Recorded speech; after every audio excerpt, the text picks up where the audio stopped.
ఒక చిన్న గ్రామానికి సమీపంలో ఒక సాధువు నివసిస్తూ ఉండేవాడు. ఆయనకు 5 శిష్యులు. వారు చాలా హుషారుగా ఉండేవారు. ఎప్పుడు చూసినా అందంగా ముస్తాబై కనిపించేవారు. ఒకరోజు గురువుగారు వారికి ఒక పరీక్ష పెట్టాలనుకున్నాడు. శిష్యులారా, జ్ఞానం అన్నది చాలా అమూల్యమైనది. మీరు ఇప్పటివరకి నా దగ్గర శిక్షణ పొందారు. ఈ రోజు మీరు ఊర్లోకి వెళ్ళి మీ స్వంత అనుభవం ద్వారా జ్ఞానాన్ని పొంది తిరిగి రండి. నేను చాలా సంతోషిస్తాను అంటాడు. అప్పుడు శిష్యులు, అయ్యయ్యో, చింతించకండి గురువుగారు. అసలైన జ్ఞానాన్ని మేము పొంది మీ దగ్గర ప్రదర్శిస్తాం అని అంటారు. అలా ఊరంతా తిరుగుతూ ఓ బజారుకు చేరుకున్నారు శిష్యులు.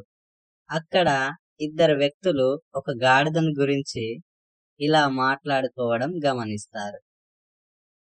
రామయ్య అనే వ్యక్తి, అదిగో చూడండి, ఆ గాడిద మాట్లాడుతోంది అని భాస్కర్ అనే వ్యక్తితో అంటాడు.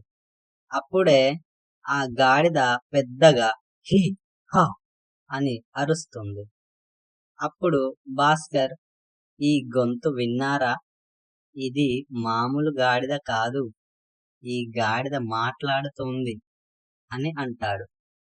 అది విన్న శిష్యులు గర్వంగా, ఈ మాట్లాడే గాడిదని చూస్తుంటే చాలా తెలివైన దానిలా కనిపిస్తుంది. ఈ మాట్లాడే గాడిదను గురువు దగ్గరికి తీసుకెళ్తే మన గురువు చాలా సంతోషిస్తాడు అని అనుకుంటారు. ఆ 5 శిష్యులు ఉత్సాహంగా గాడిదను పట్టుకొని గురువు ముందు తీసుకెళ్తారు. గురువు గారు, మేము మాకున్న జ్ఞానంతో గ్రామంలో అందరికంటే తెలివైన గాడిదను తీసుకొచ్చాం. ఇది మా జ్ఞానానికి నిదర్శనం.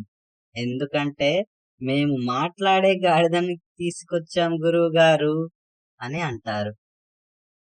అప్పుడు గురువు గారు, గాడిదన తెలివైనదా? ఏది చూపెట్టండి అని అంటాడు. శిష్యులు గాడిదను చూపిస్తారు. అప్పుడు ఆ గాడిద నిర్లక్ష్యంగా గడ్డి నములుతూ కనిపిస్తుంది.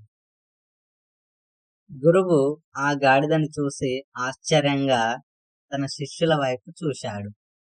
గురువు గారు సున్నితంగా నవ్వుతూ, బుద్ధిహీనులారా, ఇది మాట్లాడే గాడిద కాదు, కేవలం అరుస్తుంది అంతే.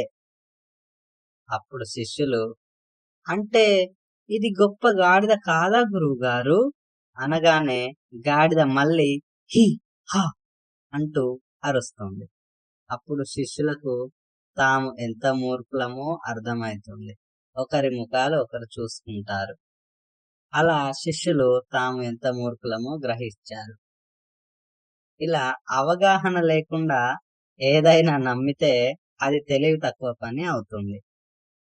ఒకవేళ మీకు ఈ కథ నచ్చితే కామెంట్ చేయండి. మా కథలను మరింత చూడడానికి మా ఛానల్ను సబ్స్క్రైబ్ చేయండి.